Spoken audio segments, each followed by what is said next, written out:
నమస్తే welcome to Andhraprabha.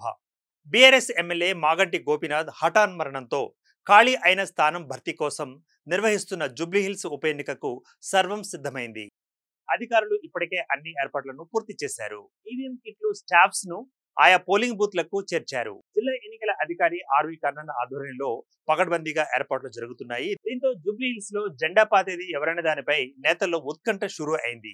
ఇక తెలంగాణ ప్రజలు సైతం ఇంట్రెస్టింగ్ గా వెయిట్ చేస్తున్నారు. కోట్ల విజయభాస్కర్ రెడ్డి బొటానికల్ గార్డెన్ లో ఎన్నికల సామాగ్రిని పోలింగ్ సిబ్బందికి అప్పగించారు. ఈ పోలింగ్ మంగళవారం ఉదయం 7 గంటలకు ప్రారంభమై సాయంత్రం 6 గంటల వరకు జరగనుంది. గత ఎన్నికలతో పోలిస్తే గంట సమయం అదనంగా ఉండనుంది. నియోజకవర్గ పరిధిలో మొత్తం 4 లక్షలకు పైగా ఓటర్లు ఉన్నారు. 139 ప్రాంతాలలో 407 పోలింగ్ కేంద్రాలను ఏర్పాటు చేశారు. ముగ్గురు ప్రధాన పార్టీల అభ్యర్థులతో పాటు 58 మంది బరిలో ఉన్నారు.